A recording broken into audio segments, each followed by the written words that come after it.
but it also does seem like he's having a tough time over there. Like, he works every day in that fucking kitchen. He's doing the booking. Yeah. Well, let me run the intro music, and we'll get in, boys. Click clack. Is this new? New music? Yes, sir. I put a lot of the flex on the drums. I'm glad stopping by. Take him to a Did you track all of it? Yeah. Drums and everything? I got inebriated. I came here. I was here when I got inebriated. Take him up again. I got down with this freaking. I like it. Yeah, the offbeats. Unfortunately, it's over in an Can you tell me who?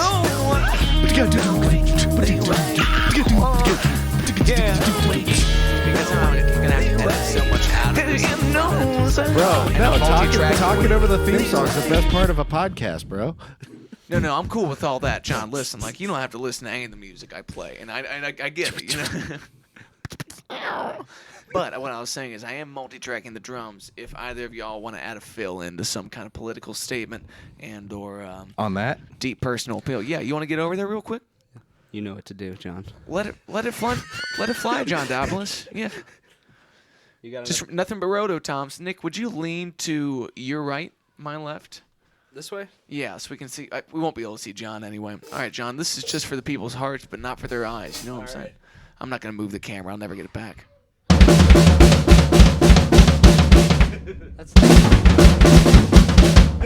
Man, you beat the hell out of that sub kick. I can't believe. What are you doing? That's not what you're supposed to do. You know what to do, John. Oh, he does know what to do. Oh my gosh. Okay, now we're ready. That was, dude, sincerely, like, he peaked on things that I thought were peak proof. Like, I barely have those. I didn't even think I hit him that hard. John, I bet when you do play drums at a church gig, people are like, oh my, I don't know what I'm feeling. You know, the church I used to play for, every time they put me on drums, they'd be like, man, these are so much louder. I'm like, yeah, because the volunteer drummers with no formal training don't know how to attack the instrument. I'm married to a drummer. I at least understand, like, you know, wrist. Like, I'm not saying I'm good. I'm just saying I understand, like, how to, like, hit the instrument and get a sound out of it. The visual I get from that is like you and Kristen just stand in the basement. She's like, all right, you understand now, baby? And you're like, yeah. And she's like, now get it. And they just dive at the drum set. Just start smacking the shit out of it. 3 scotches deep. And she's like, that's my man. That's what he do. I'm her dumpster daddy. Where does that come from? Have you seen? Did you see the picture? No. Oh, You in a dumpster? well, no. There's a dumpster by her studio, but from a company apparently called Dumpster Daddy. She took Awesome. a picture of it and tagged me and said I'm her dumpster daddy. So, you know, I mean, it's accurate. I am a bit of a dumpster fire sometimes, so, you know, I'll accept that. Dude, I have many petitions in with the fiance to be oil boy, you know, like grass mower, like a lot of things. And she's like, Pat, it's pending, you know, stand the fuck back. And I'm like, what? How are you going to keep playing me like that? When am I going to get the love? Yo, you got to wait till after September 30th to know when your title comes in. Fair enough. And that's why we've never made physical contact. Okay. True chastity. With the kind of depth that we've been hearing about in a Catholic school cafeteria with these, like, happily married couples. You know what I mean? Like, it was tense at times. Like, did you have to do any training for your leading up to your wedding? No. No? We have no religious affiliation, so we actually, the person who officiated our wedding was Kristen's cousin, Jamie, but we realized too late that his ordination was not legal in the state. So I had to go out and find, I can't even remember the guy's name, but he's basically the Better Call Saul of wedding officiants. This dude officiates like 400 weddings a year. And he's licensed in Kentucky and Ohio, and we got married at Friendship Park, which is at the other end of the parking lot of the Montgomery Boathouse. Gang. And he met us there. He was like 10 minutes late, showed up talking about like some, you know, barbecued ribs he had just eaten and how good they were. And by the time we finished signing our licenses, there was another couple there getting ready to meet. So that's how we legally got married. And then we had another ceremony later that evening at our wedding that was not official, but was, But you had no cult affiliations? Like, what kind of celebration is this? Like, even my 4th of July is some kind of god, Chill out, John. We're just, we're secular humanists, and she's a human, and I'm a human, and we love each other. So Well, that's how we see it. I don't know who you're buying Girl Scout cookies from, but they ain't right, John. I'm telling you. Hey, it's a tag-along. Tag-alongs or bust. I saw someone flipping Girl Scout cookies on Facebook the other day, and they were still doing $5 a box, and I was astounded that there's no. Oh yeah, inflation has not got. There's less cookies in a box. That's what they did. Is that an innuendo? No. Okay. It's just less cookies, Matt. Damn, dude. Well, It's capitalism, not an innuendo. that's an awesome bumper sticker. That could have gotten me through both bushes. You know what I'm saying? And that's an innuendo. Bang! It hit. Yes. That was full circles out. Are you nice? How many symbols you slapped this year that didn't belong to you? I'm talking about not like times you smack symbol, just like cumulative. Individual symbols? Yeah. I'd say this year, started since January, we're still in the single digits. Because number of times I've hit Nick's, one of his symbols probably about 50 times already. But it's been the same symbol. I can't remember where it was, but Nick comes up to me on the break. He goes, "Dude, John has smacked my symbol like 13 times." And if he would have stopped at 11, like I would have been fed up with it then. But 13 was just awesome. It was just right. It was just I'm so glad he kept going. It's like your persistence to your bits unfortunately works out as long as you continue the way you do. It's unfathomable. It's squanimous. Well, I also know there's certain drummers I can't do that with. So you abuse Nick? Not Hey, anymore. no. Not Nick, anymore. Nick opened the floodgates. Yeah, I'm on that list now. Damn, bro. Actually, no, I said one or two very well placed ones will make me very happy. Nick, We dialed it in. You've had those American flag sunglasses for longer than almost anything I know you've had. You know what I mean? Like, those have survived almost our entire friendship. Nope, that's What? not true. I've had these for 8 months. I thought those were the ones you used in Hilton Head when I Eli... bought them that week. No. No, did I wear? I don't think I wore. Did I have American flag sunglasses then? They weren't this pair. I slept in that parking lot, bro. I'm foggy on a lot of it. I remember Jamarco barely loading off his stuff, and I remember waking up in the passenger seat. Both of you guys. Yeah, we caught up to Ponch, Yes, dude. and With the hooch? and he was like, "How come there's only 3 of you now?" Damn, player.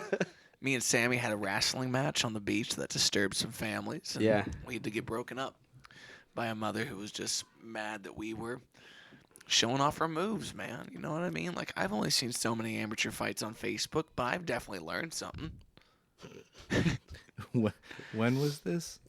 This was maybe 3 years ago, 4 years ago. Okay. We I did- think you asked me to go on this trip, but I didn't because it was a pandemic and I had kids, and I still have kids. I think that was pre-pandemic. Was it? Yeah, Oh that yeah, for sure. that was. Then I must have just freshly had a kid then, Mhm. because I didn't want to bail on Kristen. Yeah, if that was July, and Miles came in May, I didn't want to bail on her with a freshly born 2-month-old baby that we didn't know how to raise. I miss out on so much fun stuff. No, dude, you made a point at one. You said after a gig one night, like, "Well, Matt, seems like you're gonna be the one with, a 1-year-old when our kids are all like 10." And I'm like, "No, dude, I'm gonna catch up at some point, but I am missing the ride right now." You know what I mean? Well, the cool thing is I still like the narrative of our children being another lineup of the band. Yes. We will replace them. The young recipe. You'll be like, all right, so I'm going out with the young band tonight. We'll have Miles on keys, Juju on bass, Baby June can play guitar, Dude. Lonnie on drums. If Juju took over on all of Jamarco's bass aspirations, he could be a motherfucker. I mean, that could be crazy. Are we allowed to cuss on this podcast? You're allowed to say the C word over and over and over again. I'm just not going to because I think it's going to be funnier when you do that. So Wait till I release only it say now. that when there's not microphones around. Really? Yeah, like in the car by myself when somebody's being one. Then why do I have 27 copies of you saying the C word at different points in our relationship? I'm on my game, John. Dude, after a rehearsal recently, I went skimming for just anything awful that Nick said, and then I clipped it and I sent it to him. I was like, just so you know, I'm building up my stock. I think one of my favorite, a little outtake when we did that recording back in 2020 at my parents' farm. There was a moment where I was asking if the band was ready to go. I was like, "Are the musicians ready?" And you've made, I don't know, like you were so far away we couldn't hear what you said, but I knew it was you because I remember saying it to you, and all my response was, "Fuck you! Are the musicians ready?" Because you're probably the only person I actually would have said that to so aggressively. You know, I love you guys because you say some off the wall shit. That's why you're here. You play great, you know, but the crazy's what I'm here for. Good. Yeah, Nick swung the hardest out of anybody, and I love that. You know, that's just pure time on the job, man. You know. Nick, what was your favorite rat you saw in New York City? We saw some beautiful rats. I mean, like. Did you see Pizza Rat? No, is that a person? Or There is was it- probably some pizza down on those subway tracks. Yeah. Pizza Rat was a YouTube meme of a rat dragging an entire like slice of New York-sized pizza down a staircase into the subway. No, dude, I got humiliated at the pizza shop. We were in there, you know, talking to this guy about the show. He goes, "Where are you playing tonight?" And I said, "Manhattan." He goes, "Oh, No kid. hold on." And you know, this is like an 8x8 pizza place. Like, it is tiny in there, but there's maybe 12 people. He goes, "Hey, everybody, this guy is playing. My friend is playing in Manhattan tonight." That's what Fucking- you get for saying anything to a New Yorker. Dude, I found Anything at all. Oh no, that's not true. He caught me. It was good. It was we. I left the room after that, so I'm sure it got better. If you he know? wouldn't have said it, I would have said it. Dude, you know what I mean? You know, that's your New York coming out, Nick. No, actually. dude, I'm not even from there. It's hereditary enough that it's in your. He got you good, man. He did get me good. I'm not It's like denying. this guy doesn't know where he is right now.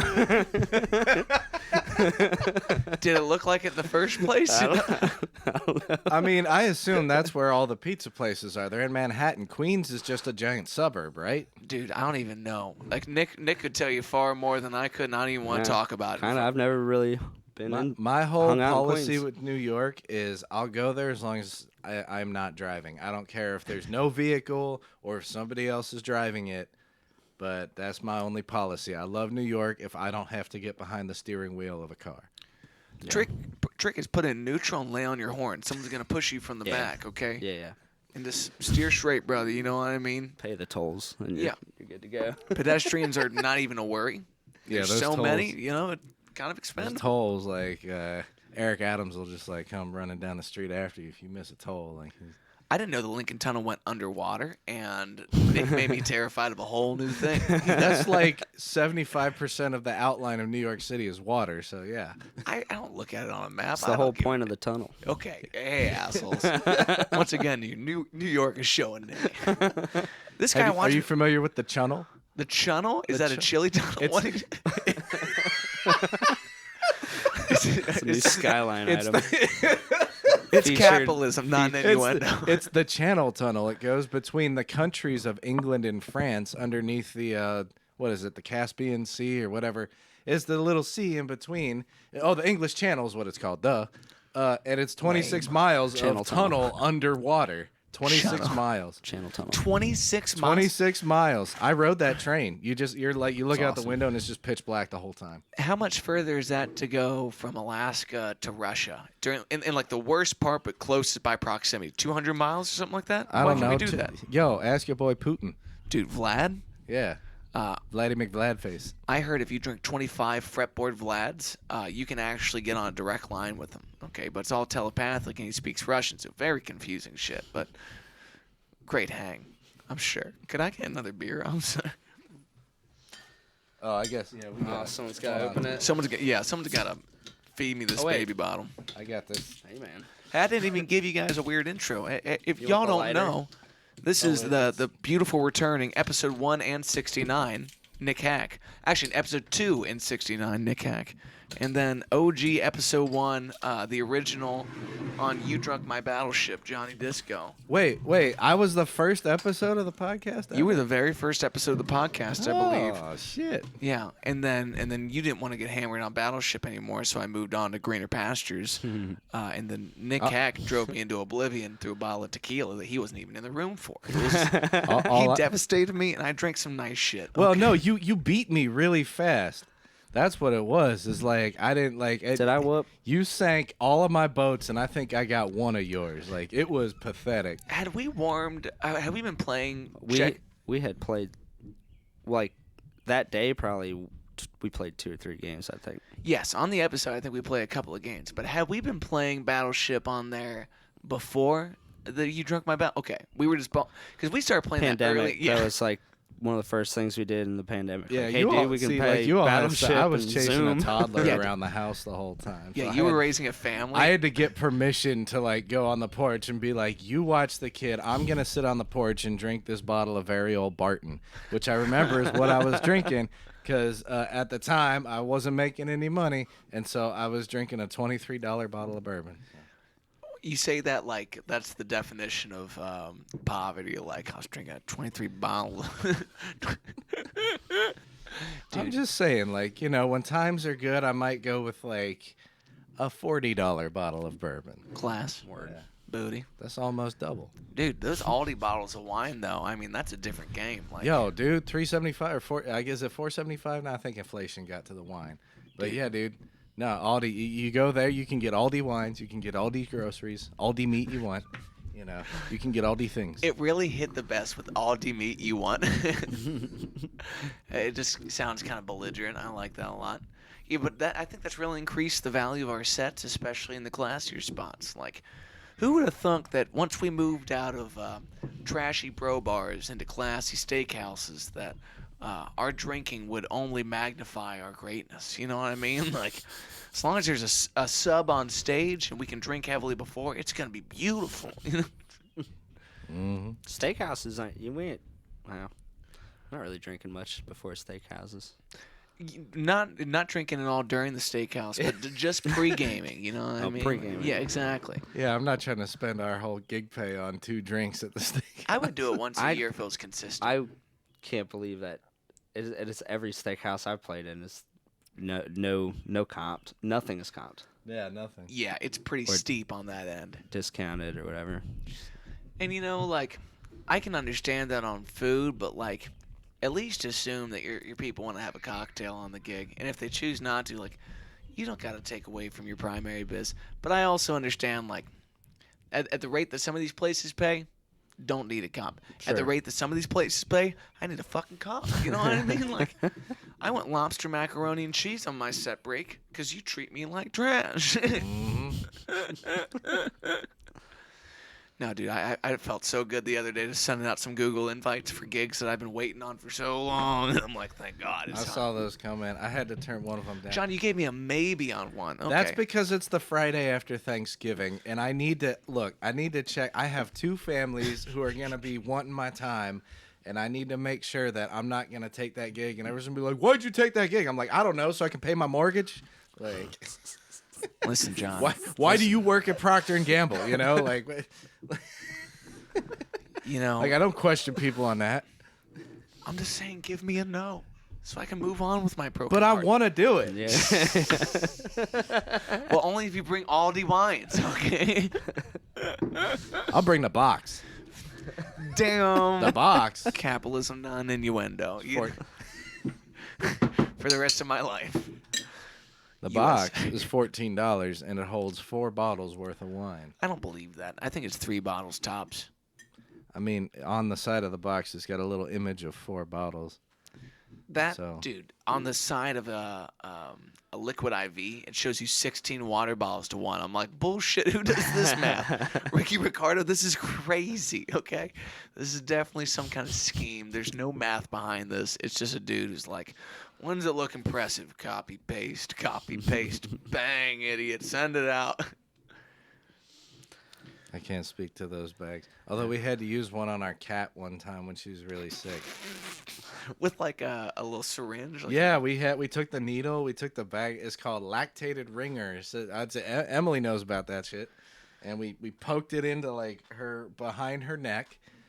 And and then the IV went in, and then every time there would be like this bubble that would appear in the back of her skin. And then it would, but cats got a whole bunch. They got their Egger suit, all the way back there, so you can just grab them. So just fill What that did you up. say, Eggers? Egger suit. Well, you're probably too young for the original Men in Black movie, but I haven't seen any of them. I'm classless, dog. Okay, well, no. So like it's a dated reference, but like this farmer guy, his name is Edgar, and his body gets taken over by this giant cockroach alien, but the body like hangs off of him weird.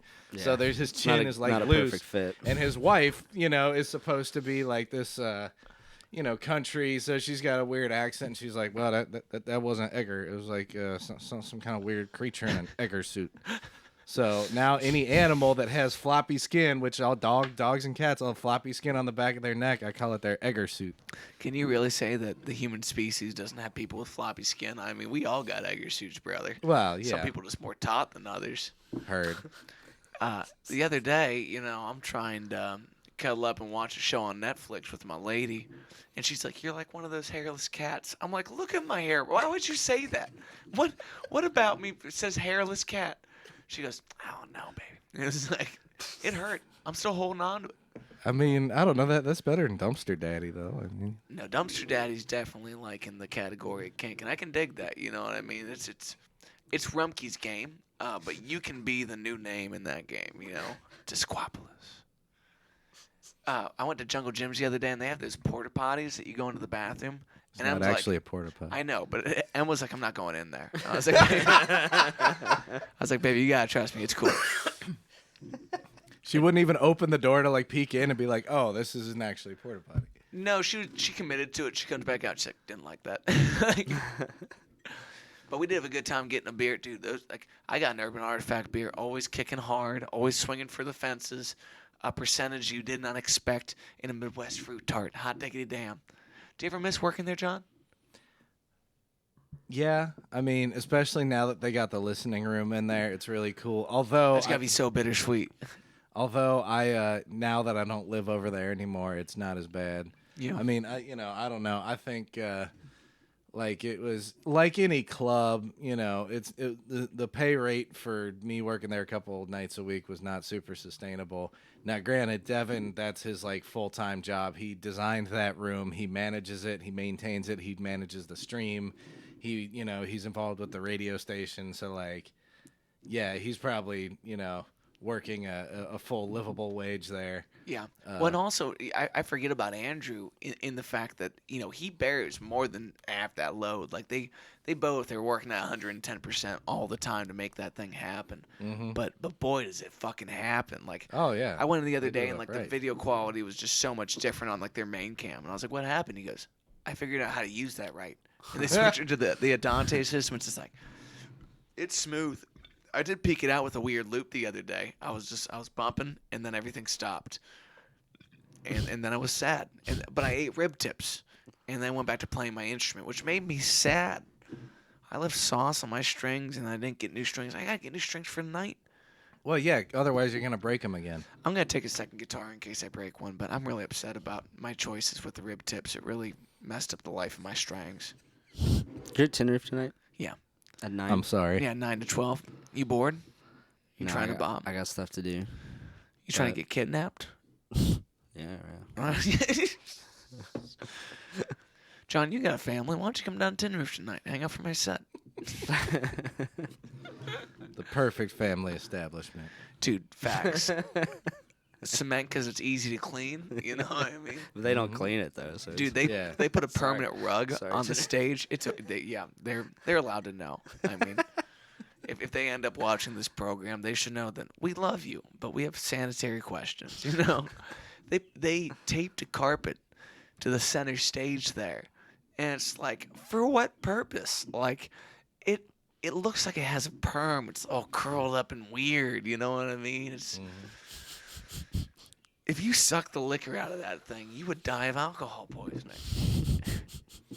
I don't know. There's a lot of other stuff in that rug that'll kill you before the alcohol would.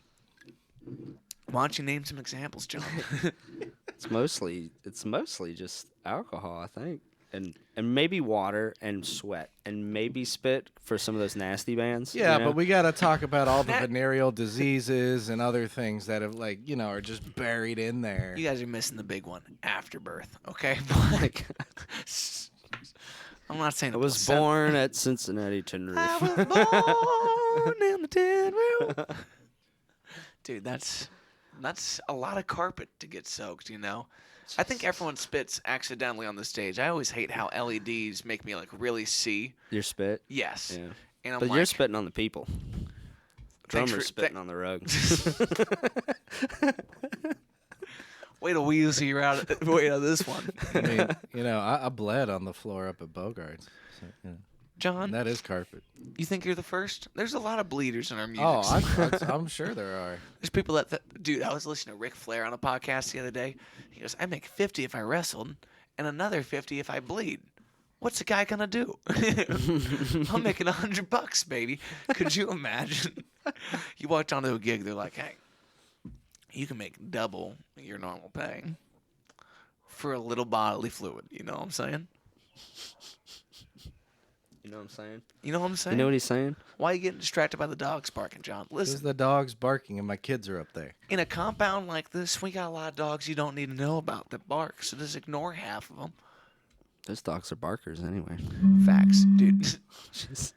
John, you have relative pitch. What would you say it is? Feel free to take another That test. was an out of tune G, probably slightly flat G.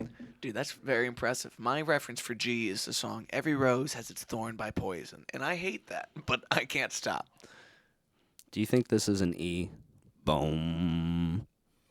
It was actually closer to an F than an E, but He's just saying I'm out of tune. Would you like to try Intonation's again? bad. Can you get lower than that on a regular note? Boom. if you fry voice, you.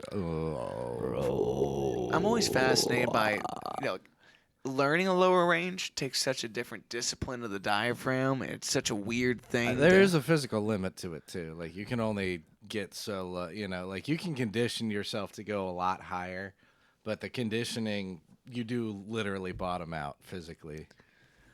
Yeah, I feel like that's it's such a particular range to be good at. I was listening to God, what's the Funkadelic album? Oh, Maggot Brain. I got my vinyl Maggot Brain over here, and they have Otis from the Temptations on "Can You Get to That?"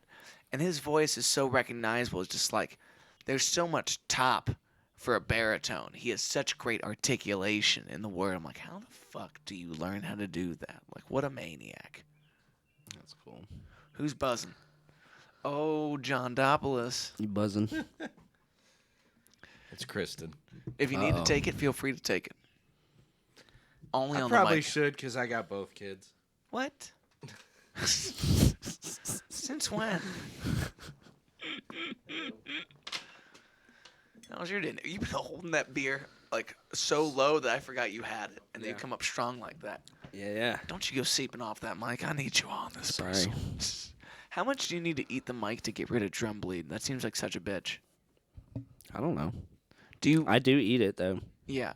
My mouth's always on it. You so. think I haven't seen you eat that mic? Every once in a while, I think that Nick's gonna get the worst suffering of TMJ, because he's like to the clip during the middle of a song, and I'm like, bro, like, what could happen if you sneezed right now? Oh, it yeah. mess up your face for life. I've tried to do that bit with that mic, and then I found out that's way too easy, and I don't want to find out that later. So like, I'm out. I'm out. It's not my game, bro. It's not my game. I haven't tried on this mic either because I know I can do it. I don't need to try it. You know what I mean? I'd ask you to do it on the air, but I think No. that's a little I'm inappropriate. not gonna do that. If you go to the recipe OnlyFans called Hot Wet Mess, okay? Wait, Kanan uses this mic a lot, right? Yeah. I might do it. Why? You know, as you've said, the bass players are just an odd breed, man. It's- Yeah, all you bass players. yeah, all you bass players out there, listen. Our tolerance lever is running thin. Okay, I'm gonna flip a switch and be done with y'all. We can't do anything about it though. I've heard of some guys using a Helix pedal board to send out like. Oh, you want to cut out the bass player? Okay, yes. That's what you're saying. Well, that's what I'm setting this up for, but I'm not gonna actually do it. I like having a bass player. If I'm gonna cut people out, I normally just go do the own thing. But this guy would like he'll have I guess it will be a low pass filter, and so he'll cut out pretty much above his G stringing up. Yeah. You know what I'm saying? And then he put an octaver on that he could engage and unengage. Oh, So like cool. on a chorus, he can just come in thick as hell That's and just cool. lay it down. And one day his Helix went out and the show was fucked up. So they got another Helix. But I've learned to back up my Helix now. If you're going to put all your life in a little box, I spilled so much water on my goddamn pedal board the other day. I'm Oh, like, really? This thing's not going to last, bro. Did you already get another one? No, it's working still. No, but I mean, you said you're gonna have a backup. No, I have a backup like the files on my computer. So if I need to buy another pedal board, I can Oh. just plug her in. I'm good. Gotcha. That's the great thing about that piece, at least. Dude, something's going on with the pad again. It's like that thing's giving me so many power issues, and I wonder if it's just because you whack it all the time. Yeah. You know, like why would a power cable of all things on like a reasonable device, you know, not like a cheap instrument, Right. go out in that kind of a way? It shouldn't. Trash. And it's under warranty, right? But wasn't it an ordeal? So I broke one, got the warranty, got a new one, broke that one, went in. They were like, it's not under warranty again. And I was- They won't give you the warranty on the next. I was just outside of the warranty period. Oh, I got you. Which, you know, when someone says that, like, I don't have a receipt, but I don't believe you either. You know what I mean? I was sus. But I went home and I opened it up and I sprayed with some compressed air and it started working again. Then the power cable went out, so I got a new power cable. Now it's working again. But the power cable is continuing to be shitty. I'm like, that is very sus. It is sus. Your little headphone amp over here is like super janky.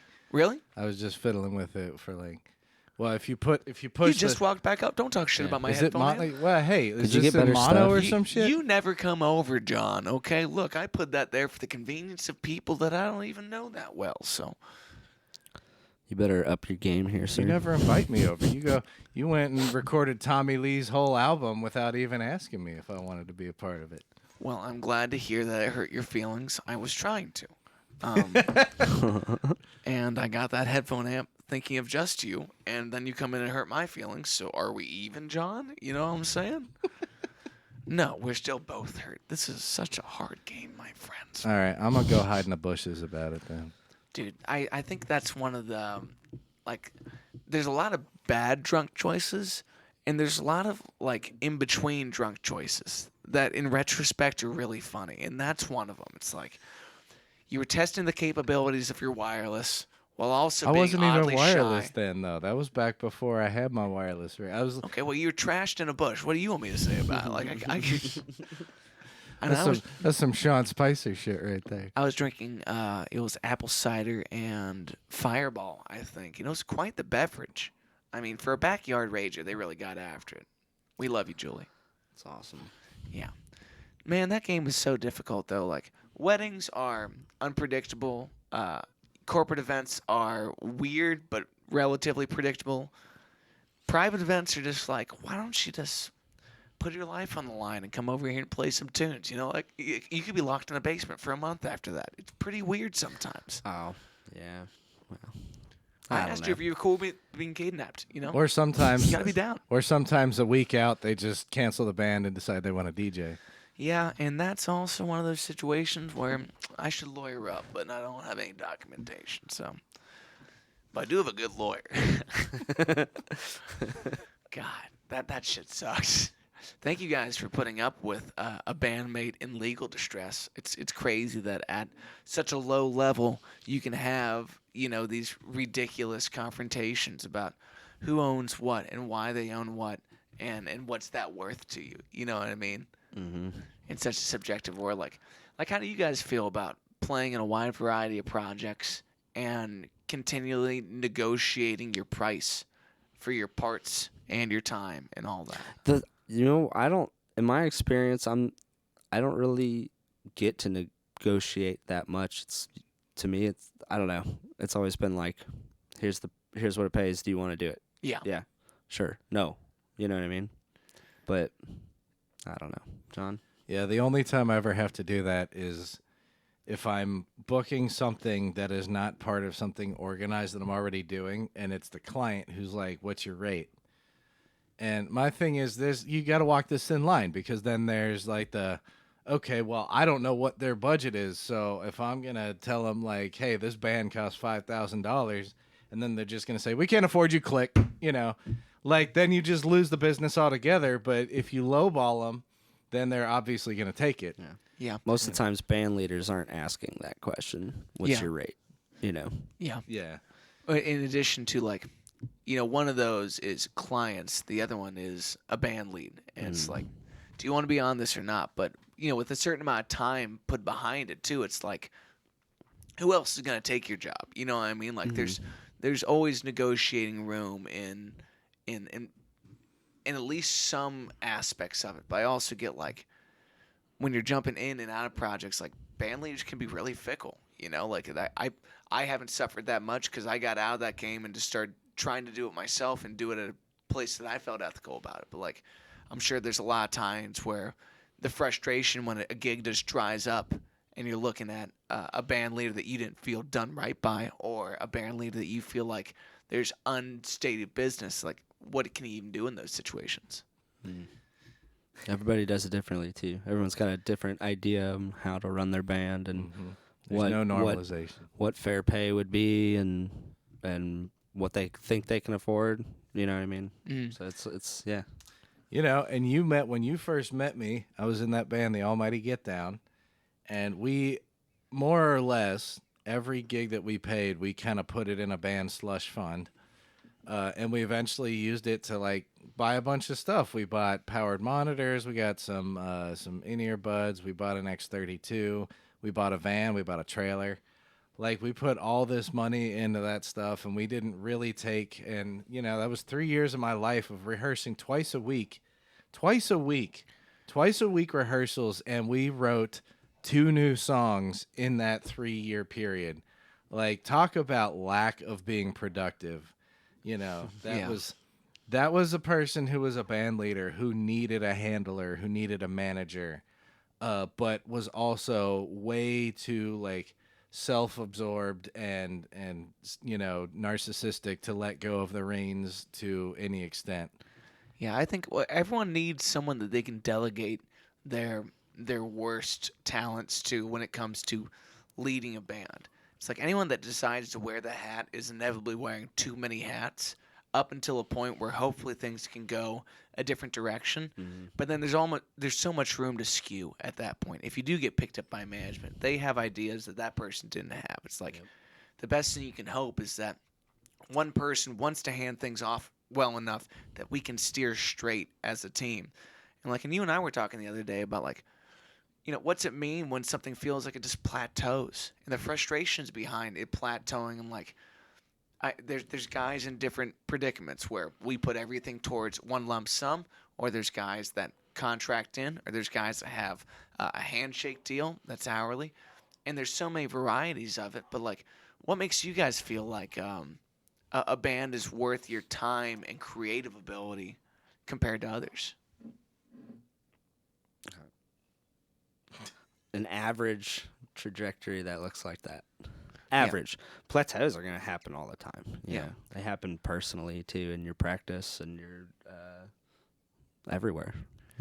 Yeah, I feel like that's a hard thing to quantify with band members though, because things that I view as success for the business may not matter to you guys, and vice versa. You know what I mean? Like, I think there's Kevin McClellan has said it very well. Of a gig needs 3 things: like a good hang, good music, good pay. If I can get 2 out of 3, we're relatively locked in. If I can get 3 for 3, things are great.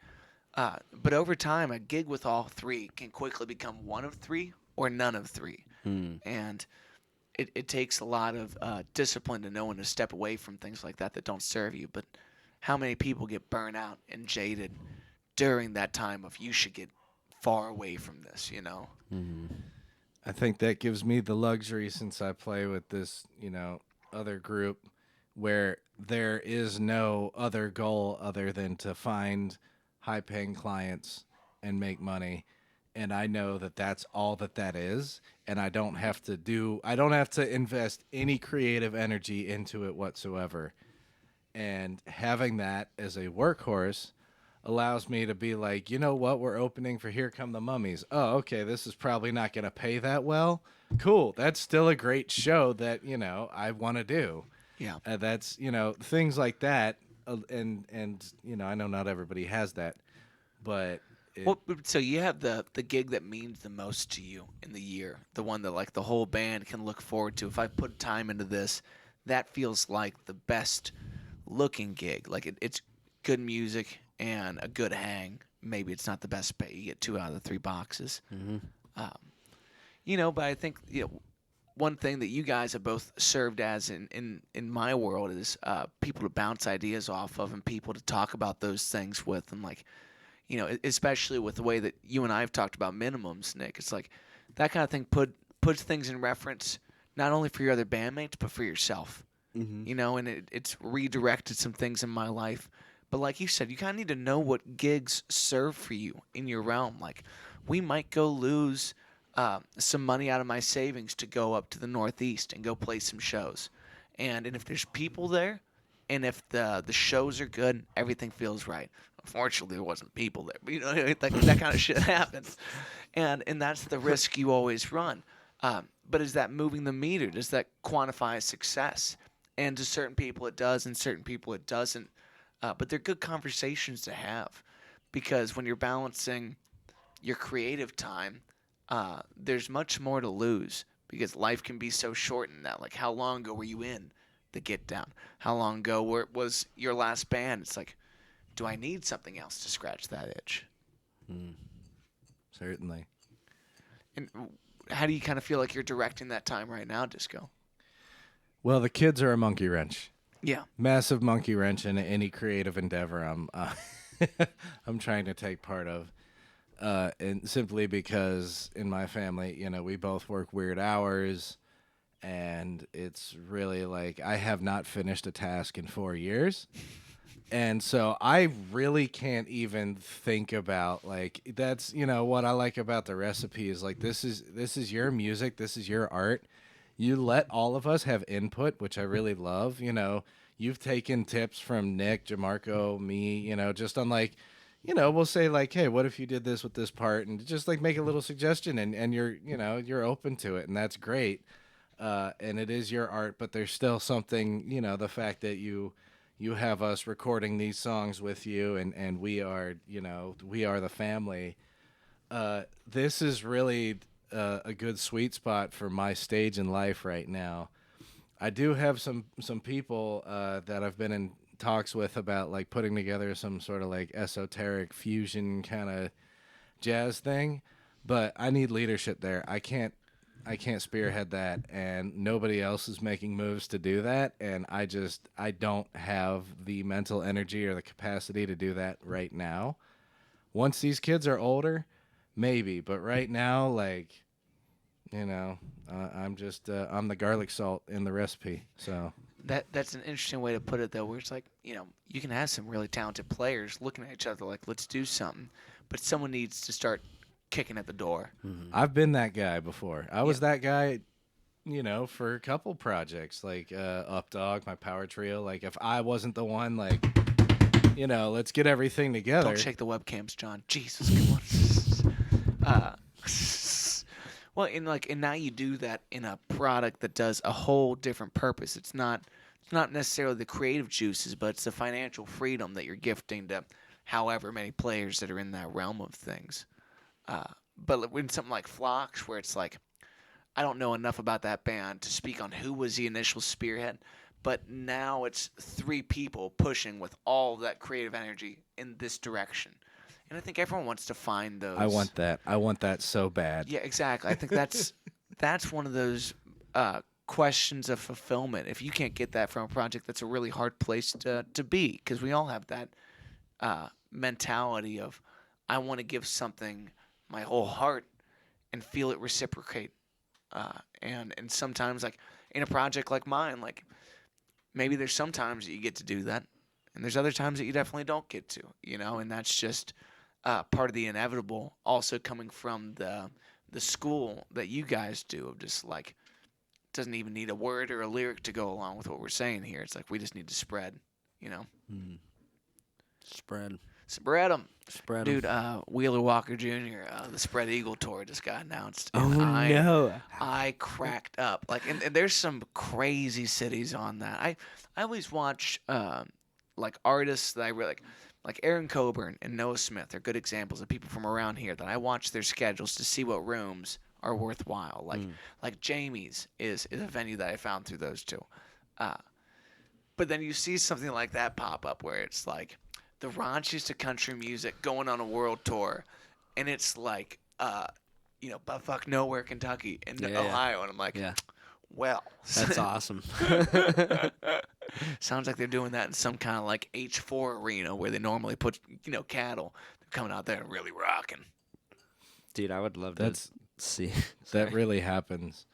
When Kristen's brother was still touring with Joe Nichols, we literally went to, what was it, Cincinnati Gardens, which I don't even think is around anymore. Nope, they're gone, I think. Yeah. Sweaty roller And derby. there was Are a they gone? fucking rodeo. Like, they covered the floor in mud. They had cows and bulls and horses and clowns, and like it smelled like horse shit. Well, we went there after the rodeo finished, and then there was a stage, and Joe Nichols played, and like Kristen's brother was in the band. Dude, how foul to play in like a literal stall area where it's like It's like inside? Inside. Indoors? The Indoors it's at Cincy indoors in the Gardens? Cincy Gardens. Oh, dang. Foul. Yeah, and Nah. so obviously, There since should have like been a stage outside. That would have been cool. Yeah, he gave us I think it was winter time, which is why it was inside. But he gave us, tickets, and since he was in the band, he gave us comps. They were VIP tickets, and it's like bro country, which we're not really into. And so we're sitting in the stands, and there was this couple in front of us that was clearly having the time of their lives, and we're like, "Hey, look, here's VIP passes to go stand in the horse shit right in front of the stage. I think we're not going to use them. You take them." We made their day. And I'm glad we could. I was really happy to make someone happy. Like, we were there to see Daniel. The band is good. They're all these Nashville session players, like world-class drummer. Like the organist is just like, could just, but like, and they got this tight 75-minute set. They got click and instructions in their ears. It's all they do that show 5 nights a week. But they that's such a particular world, man. The click instruction thing I have yet to even experience at all. Like you have that in the church world a lot, right? Oh, yeah. Is that invasive, or do you mix it in just right where it's like, oh no, it's just a subtle cue? Oh, yeah, you can mix it. So, invasive, like audibly? I guess like comparing that show to a show still on click is that better than MD coming in and talking to you about the set? It's like a failsafe for the MD messing up. Or the only thing that's tricky about it really to me is that if you can't be, it's hard to be spontaneous. Yeah. You can't, like, you can do it, but then you have to ignore the voice now because she's telling you something that you're past that. Well, I You feel know what I like that serves more of a safety net if you got a lot of like volunteer musicians and people who might not be able to, like, if you got a band full of pro level players, like you wouldn't need that. But Yes. if you got somebody who started playing acoustic guitar 2 months ago, they probably need that guidance, right? I would say some do, but also some prefer the MD, just listening to what the MD is saying, and like I think tune out that guide anyway. Mm-hmm. Some do, but It's interesting how much volunteer positions in music really do though for the listener populace. Like for some of these people that are 5 months in on their instrument, or 10 years it just hasn't made the jumps that you're expecting, to come in and you're playing with players that do this for a living and can give you either strong advice or a small pat on the back or any kind of interaction that feels quality and beneficial. It's like the exposure in your musicianship, that's so strong, and that helps the listener populace in general. I was talking to this guy that was on the episode that corrupted before this. Sorry, Todd. We'll talk soon, player. Dude, I was so pissed. But he was talking about folks that come out to the driving range and they call them range rats. It's like people that never play 18. They just go to the driving range and let it rip. It's like that's like the open micers. That you even trying and falling on your face is better than not trying, because the way that you enjoy the music now because of that time of flop is exponentially higher. Mm-hmm. You know, like as you guys got into the world of jazz, I could imagine that kind of endearment comes with like your good professors, or at least the members of the local scene that you do go to see. Like, you've never tried certain things in your vocab until you watch one of these motherfuckers let it rip. Yeah. And then, all right, let's see what it means at home. And you come back and they do it again. And it's just second nature. You're like, I want to do that, you know? Yeah. I'll say this though, the volunteers that I work with are pretty good, pretty dang good. Really? Yeah, they're really good, and a lot of them, some of them, I mean, have a good history of music in their lives. You know what I mean? So it's nice. I'm probably a little babied in that regard. Does the church survive off of those players? I mean, like, it seems like, you know, a lot of churches now have a budget for their music, but at no point can that budget cover pro-level players being paid their negotiated rates all the time. Like, you need volunteers that are killers, that love doing this for the sake of being involved. But volunteer, I mean, there's pros that volunteer. Yeah. You know what I mean? Mm-hmm. I guess that's a very fair point. And I think there's negotiated rates based on their religious or religious beliefs. You know what I mean? Mm-hmm. So, like, Do some people consider that part of, like, what's the term for your donation? Is that tithing? Tithing is one thing. Yeah. Yeah. So do people consider the negotiated rate into what that goes into? No, you just tithe your Okay. net, I think. Dude, the net is a scary thing. You're talking about a number I don't even believe exists. You know what I'm saying? That's barely negotiated in and of itself. I mean, the net is a very ambiguous term, isn't it? It's gray. Is that, It's tough. Are we talking about net worth, or is this some religious thing that I don't know? Net What- income. Yeah, in a lot of Christian denominations, including Catholics, like you're expected to give Oh, 10% yeah, like of your 10%. net. About? But that's a tax write-off, right? It should be. I heard, yeah, Depends I on heard the it was a church. tax write-off, which is why I know, not to get too political here, but a lot of people who don't like taxes and do like religion would rather tithe to their church than pay the government. No, I'm wait, wouldn't you? Yeah, me. I think that's a great point. I mean, if the church was doing good things for the community, like that you could visibly see, yeah, sure, definitely. All right, Like- I'm not talking my about church that. does. Yeah. Now, see, I'm that's not. great. I'm not going to try and go into the hot button issues here, but I'm just saying Well, some we're here, churches John. just build more church, and some churches fix sidewalks and build houses, and like that, And serve the and Lord. house the homeless. Brother, you know. want to talk about plateaus? The fish has never gotten better at the fish fry, and I've been donating most of my life, okay? Shit. Nick knows what I'm saying. Dude, He's- I went to my first Catholic fish fry last year, and I thought it was awesome. Really? And I was also like, wow, they're really selling a lot of beer here today. So there is something, you know, like I think every community needs some let loose time. And like Yeah, I yeah. remember my parish having kick-ass festivals when I was a kid. Oh, like, yeah. The Griswolds would play. People would be hammered. Like they had like young kids camping out as security during the night just for the sake of like harassing these kids. Like it was bizarrely funny. Also, did you know that like so the churches will pay these people to come in with these carnival rides, but all the liability goes on those companies, and there's not much liability. It seems pretty sketchy for most of these carnival rides. I'm just saying. And do they even have people there working? Yes. Oh, okay. All right. Yeah, and they drink a lot of Mountain Dew. You know what I'm saying? Did you see? There was a YouTube video that went around a while ago of a dude on the what's the spinning swings, whatever that's called. Oh my goodness. And the thing snapped and dude went flying off. He lived, but like He lived. But it was like it was one of those like because there's not He a lot of lived till he liability. hit the ground. There's no way that's the same dude.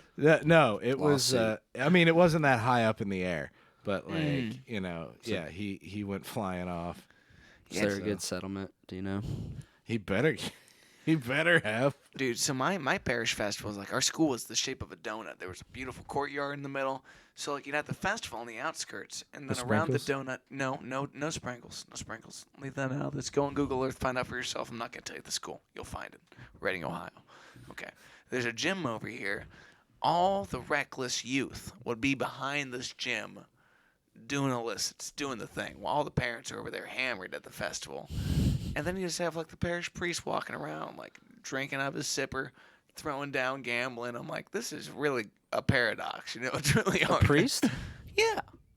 He lives on the property. He's not going to come to he's coming to the party. Oh yeah, but he's gambling and drinking. I mean, from what the I priest remember, like, literally gets paid on the clock to drink in service. So yeah, the priest is drinking. I thought That's the a very priest. awesome I point. thought they couldn't. I thought they couldn't do that.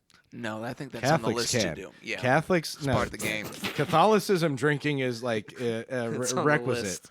Yeah, it's actually recommended during A hard lot of fasts. churches teetotal, but not the Catholics. Even all right, not the Catholics. Didn't know that.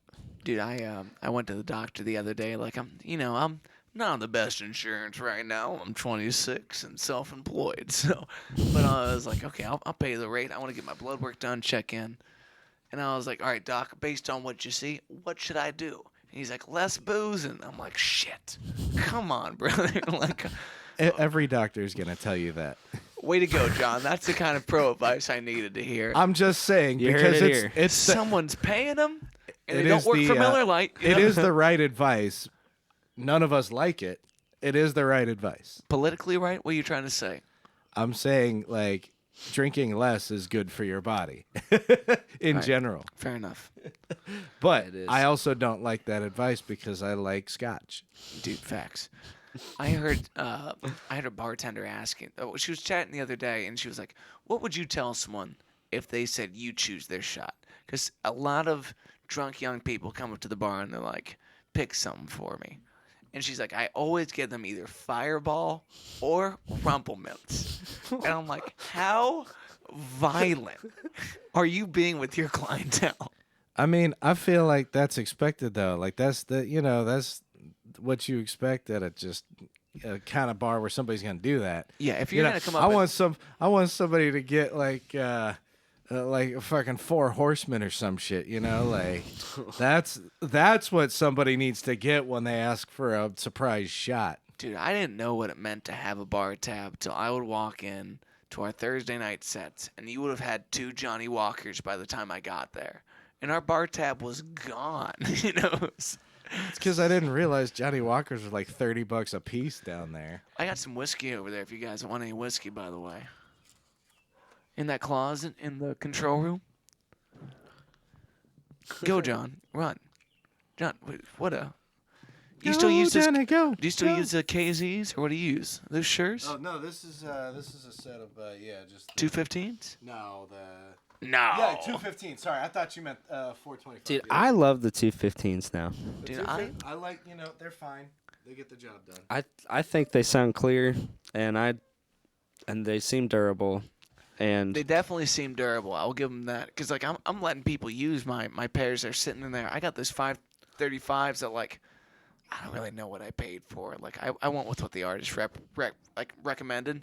And the cable went out. And I was like, are these headphones shitting out? Just need a new cable. But it's like, why is the cable going out? I sweat on these things like everybody else. I guess there is some Yeah, there's stuff. It was in the bend that it started to show the crack. Oh, The I had room. that happen on some KZs. Yeah. What's the transition like for a drummer been from in-ears, like to in-ears, from using a wedge all the time? It's been great. Really? Oh yeah, because you can never get enough out of your wedge as a drummer. There's not. It sucks. I hate wedging, especially and oftentimes I feel like I'm not getting a big enough wedge. You know what I mean? But Like you want some thump behind but the you're wedge. getting it from one direction, and then you're getting just room somewhere else. Because it's, you know what I mean, you're not Yeah. putting it in front of you. There's like hardly any whiskey in either of these. You're taking a two horseman, John. Take the shot. All right, I'll take the jack. Oh, I'm going to work after this. Jesus. It's okay. That went really well. Don't even worry about it. Nick, do you want the jack? Sure. This is from our New York trip. I gotta go to work after this. Were you gonna drink more? No. Yeah. No, I told myself I'm gonna listen to my doctor. I might have. No, another. I will second in-ears is a great move because I need to hear myself a whole lot. Your mixes look absurd, John. I swear. Do you look at our mixes? I look at John's mix. I never look at yours. I look at John's because like I'm jumping into that mix for somebody else or I'm using it for something. I'm like, this is all bass. Like, there's he's got the snare ripping and it's all bass. Just snare and bass? No, kick. Okay. Yeah, I need the kick Kick, because that's snare, what bass. I lock in. No vox. So I No, need. I always put the vocals in there. I put in just enough vocals to know where we are in the song. But Yeah. here's the thing: I don't want to clutter my mix. I don't want too much in the There's mix. so much bleed in the. There's always bleed in the vocals. Too. Right? Yeah. Yeah. The more vocals, the more bleed. Yeah, you so know. every vocal mic becomes an overhead. Yeah. So it's actually nice on gigs where I'm not singing because I put all the vocals on a blanket. I get the chords, guitar, and keys in there so I can make sure I'm matched up with them. When you say on a blanket, you mean a DCA? What? No, blanket just low. Oh, It's okay. a blanket level. Pillow. A cloud, have you? Yeah. Right. Soft And cloud. then, and Nick's then, like the thing you sleep with? and then I fucking crush my ear. But if you look at the EQ that I put on my ears, I cut 2.5 kilohertz way down, because that's where like the ice pick frequencies come from, especially on singers like Tommy Lee who have very bright voices. That's so smart. I haven't done that yet. Yeah, so you pull that down and it cleans up the mix a little bit. You still get the crispy highs, like guitar strings and stuff like that, but you're not getting the edgy. If you look at the gnomes, I sent you the gnomes, right? Yeah. Recent Edgy. the gnomes. I love the gnomes. Yeah, dude. edgy. Edgy's the guy pointing the microphone right into the speaker. Yeah, I'm gonna pull that up just so people can know what we're talking Yeah. about here, because the gnomes are Those excellent. those are the worst frequencies to my ears, so I pull those way the fuck out of my in-ear mix. This would be cleaner in post production, but listen, people, you just need to get with the gnomes. You still can't see it. God. Yeah. Actually, the dwarves, I think. They are the 7 bad system dwarves. Tubby, Muddy, Boxy, Barky, Edgy, Sibilant. Did I miss one? They couldn't see any of that shit, and I didn't even Tubby, look. Muddy, Hold on. Boxy. Tubby, Muddy, Boxy. Tubby, Muddy, Boxy, Barky, Edgy. Shit, there's someone. Honky. Sorry. Tubby, Muddy, Boxy, Honky, Barky, Edgy, Sibilant. Nice. Yes. Really nice. And those are great reference points, too, because if you hear something, you're like, oh, that sounds like that guy's voice is inside of a cardboard box. Yeah, it's probably like 400. Dude, I heard a guy saying the other day that he likes to always boost around 10K on his vocals just to get some of the air and articulation, which has felt nice if it's a very subtle lift. If you're in the studio, that's a good principle. If someone comes at me at a club, like a shitty dive bar, like, I want some air in my vocal, like, fuck out. Well, what was in there? Bottle caps. All the bottle caps. I was trying to be emphatic and like, I put them in there. You that Throw just them. hit me in the head. I loved everything about what just This happened. guy. I'm sorry, I'll clean those up when we're done. That's okay. I was gonna say this though. In ears. Two things I have issues with using in ears as a drummer is if we're in a small room and I don't know what my volume needs to be, Yeah. then I have to either go one ear out or both ears out for a minute and just like ride the lightning with no monitor. You know what I mean? Yeah. Also, I bring a smaller drum kit now, or smaller kick drum. I can't hear, like, this is actually a plus for the in-ears. I can't hear that thing if I don't have in-ears in. I cannot hear my bass drum. Below what size would you say? Like anything below 22 or? Probably below 20. But that it could be me. It could be the mallet. I mean, I use a soft mallet too, so that's probably part of it. But there's a sound I get out of it that I like, but I can't hear it when there's so much going on. You know, it's just too small. And yeah, it depends on the room too. Like, it does. I remember like you know, we were doing Tin Roof every Thursday, and I couldn't, like, the mix was awful, and I realized it's because the drum set's in front of a fucking metal scoreboard. Like that giant aluminum resonating chamber, which made everything bright and shimmery and loud like, as shit. Yeah. And then I put my in-ears in any other venue, and I'm like, oh, this is better. And also, foam tips, I realized. Foam tips, which the Shure ones come with foam tips, but the KZs come with silicone tips. But I upgraded to some foam tips on the KZs. And the past couple weddings I've done, I've been like, this is great. And I've had Cameron and other sound engineers be like, man, that room sounded like shit. I'm like, I couldn't tell. Yeah. I was in my own world. Had a great time. Dude, I've been using silicone tips on my Shures, and they fart out. You know what I mean? Like, and they fall out too. But more important, like the right low note, like I'll literally hear a toot in my ear. I'm like, that was dumb. Like, I should have gotten beefed on that, and I got nothing from you. Like, Well, that's also just like this is in these Shures, it's like I think it's an 8mm driver, and that even though it's very close to your ear, it still can only reproduce so much low end. dude, like I said, I went to the doctor the other day, and he looked at my right ear. He goes, "You got some wax. You want me to take that out?" And then I felt like he put an ice pick in my dome, and he pulled out this hunk of burning love.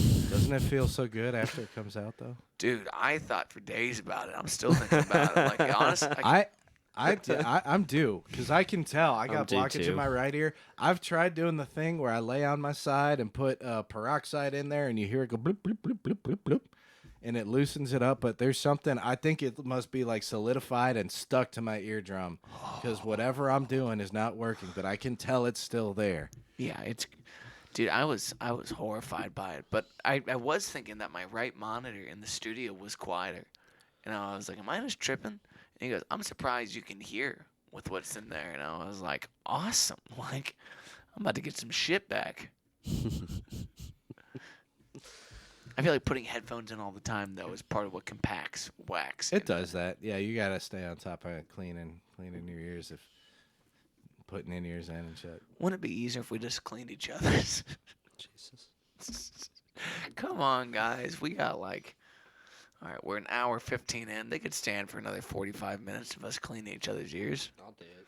I'll do it. You hear me? Not that far off the mic, brother. Dude, all these people on YouTube talking shit about my audio, and I'm like, dude, I don't know what People on YouTube? What are they saying? Like, what are they saying? they're saying. about Like, we can't hear you. We're saying it's not loud enough. I think they have some kind of like stereo field issue with their phone. Like on a lot of videos? I'd say on my clips more of. I haven't noticed anything. Yeah, exactly. Your I feel clips like come iPhones are across fine. my page all the time. I think I've watched all of them because they come up, you know? That's good to hear that you're part of that viewership. I don't. I mean, I skip this a lot. I'm just kidding. Just kidding. Yeah, I feel like I'm burning brain cells, but I'll watch. You know, what I mean? I'll take one for the team, but it's not a good one. You know? Well, we'll find out. I'll go back and look and tell you if you got audio problems. Facts. Dude, I've been watching way too much WWE on Facebook again. They are riding me for everything I've got. I'm spending hours on the toilet just finding out about what's going on in the league right now versus what it was like for Kane behind the scenes before he stepped in as Undertaker's living but dead brother. You know what I'm saying, bro? I can't tell if you're joking or not. Oh no, I'm beyond cereal right now, that's John. real. That's real. Yeah, That's real stuff. my life has been all pro wrestling. Bro, I unfortunately. was into them in 7th grade when they were still the WWF before the World Wildlife Foundation sued them. Are you shaming me? Really? Yeah, that's why they're not the WWF anymore. Really? What was the term again? The World Wildlife Foundation sued the World Wrestling Federation because the World Wildlife Foundation had been around longer. And I would that- say almost undebatably. And then they bought NCW and became the World Wrestling Entertainment. I think the WWF Pro Wrestling was part of nature, so I think it's pretty inappropriate for them to come after them about I something mean, that's that natural. that's before Dwayne the Rock Johnson was like a movie actor and was. I think he could be just- He president. just cooking all the time, you know. Just sharpening her up. You know what I'm saying? I think he could run for president and easily win. Dwayne the Rock. Dwayne the Rock. I would fiercely fight anyone in a Target prob- parking I lot. bet I think right. I'd vote for Arnold Schwarzenegger first. For president? But he can't run because he's not a citizen. Or He's wasn't- also he wasn't lost- born That's a in the good point. states. I That's think a- is what it is. Yeah. He's Well, lost most of his You muscle have, mass. even which if I you feel are like a is citizen, power. you can't. You have to be born in the United States. And older than Dude, 45. Dwayne Johnson is busy with that football league that he owns and plays in. What? He plays in the XFL? Wait, they brought the XFL back? Dwayne's a partial dude. owner. And it's AJ Is McCa- Vince McMahon involved with that too? Because he started that like 15 years ago. I don't think so. I think he recently came back to the WWE after some.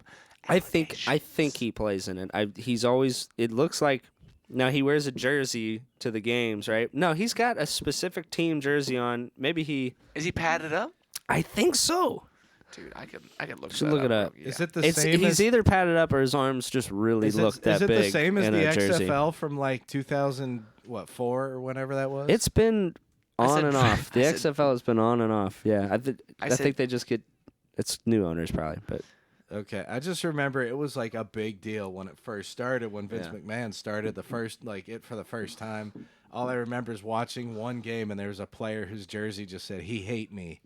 I'm like, because they didn't have to put their last name. They could put like a nickname, and that was and half of them had some like violent ass nickname like Thumper or something. dude, AJ McCarron is favored to win the MVP of the XFL this year. He's our former backup quarterback. No way. He played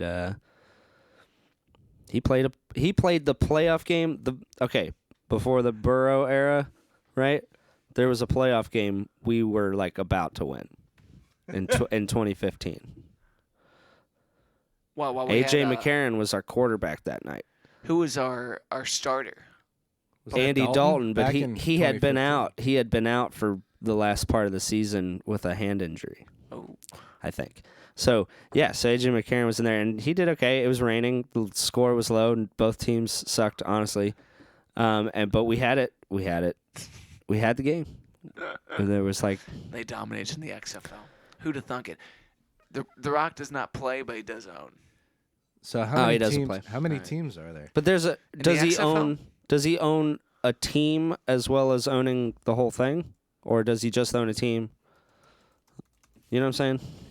I think so. I'm not the best Googler. Because he wears a specific team jersey when I've seen him speak at They the had a night games. 19-year hiatus.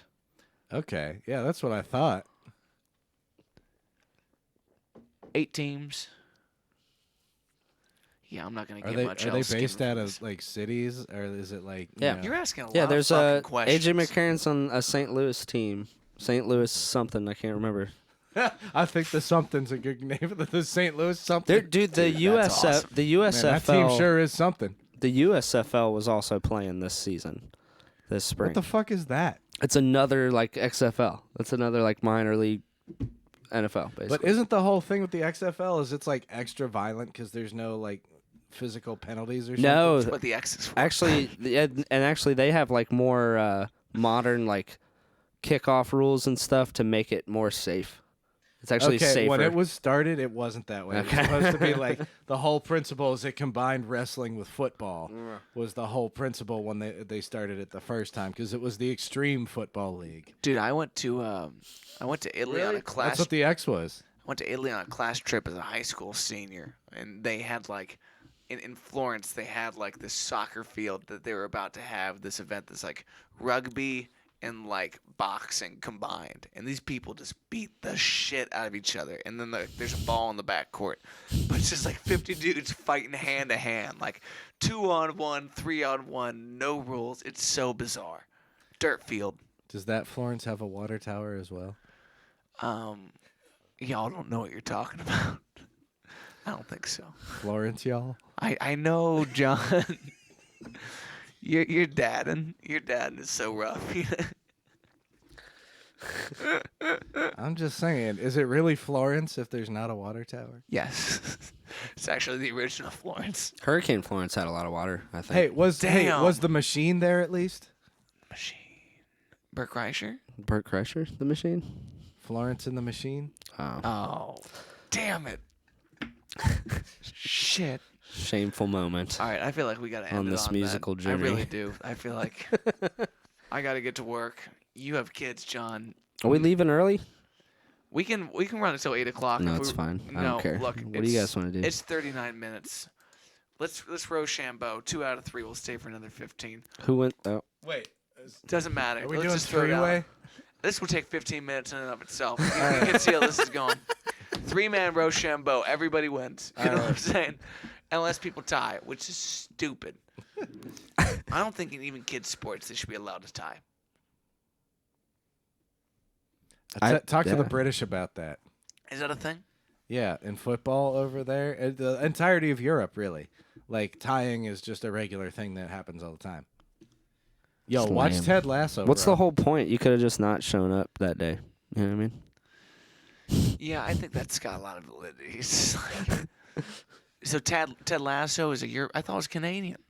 No, Ted Lasso is it's a show about an American football coach who goes to England to coach European football, and he's a straight up goober. It's by Bill Lawrence, the guy who wrote Scrubs. So it's like hilarious and yet touchy feely at the same time.